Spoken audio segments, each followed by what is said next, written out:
from Washington, this is VOA News.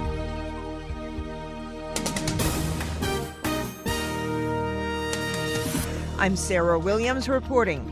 Houthi rebels seize control of a military brigade headquarters in Taiz, Yemen's third largest city, as ground fighting continued there and in the southern port city of Aden on Wednesday, followed by an airstrike. Tuesday, Saudi Arabia declared the end of its month-long bombing campaign aimed at halting the advance of the Houthis.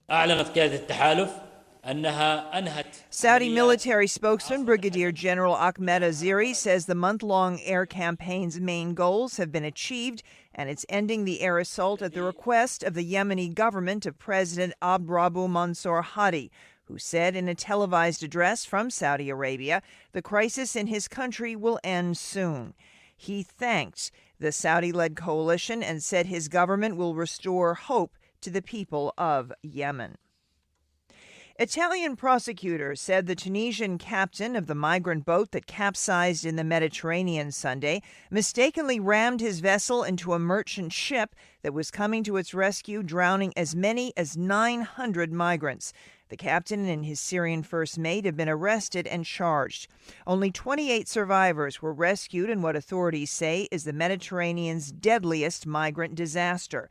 Adrian Edwards is a spokesman for the UN Office of the High Commissioner for Refugees. We have currently a total of about 1,300 deaths in April.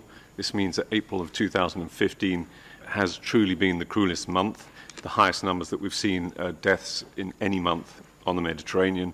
We've had so far this year 1,776 reported dead on the Mediterranean. This is VOA News. China's President Xi Jinping Wednesday called on wealthy nations to abandon political strings on aid to developing countries. He's among more than 30 heads of state who are in Jakarta for a 5-day Asian-African summit, which commemorates the 1955 conference that laid the foundations for the Cold War-era non-aligned movement. Earlier, Japanese Prime Minister Shinzo Abe expressed deep remorse for Japan's wartime past, but failed to repeat previous official apologies to the victims of Japan's colonial aggression. Mr. Abe may meet with President Xi on the sidelines of the summit. South African President Jacob Zuma had to cancel plans to attend the summit in Indonesia over anti-immigrant violence at home. Pretoria has sent soldiers to bolster police in areas that remain tense. Novisavi Mapisa Nakala is the country's defense minister. It's the police who must say, we think at this point we do need your help. And once they say they need our help, then, of course, the commander-in-chief takes the ultimate decision, reports to Parliament, but, of course, we will report the Parliament after the fact because now we are deploying because there's an emergency to do so.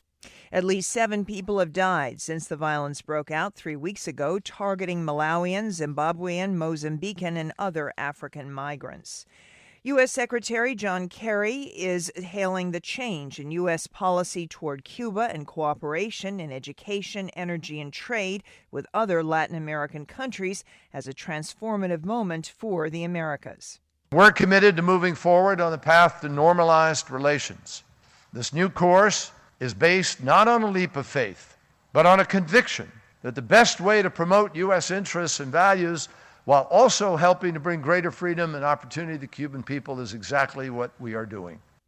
Mr. Kerry spoke Tuesday to government, industry, and policy leaders attending the annual Washington Conference on the Americas. Hong Kong's pro-Beijing government has unveiled a set of electoral reform proposals that ignore the demands of pro-democracy protesters, while technically permitting the semi-autonomous Chinese territory to elect its leader in 2017 for the first time ever. It also strictly complies with Beijing's insistence that all candidates for the top leadership spot be approved by a pro-China nominating committee.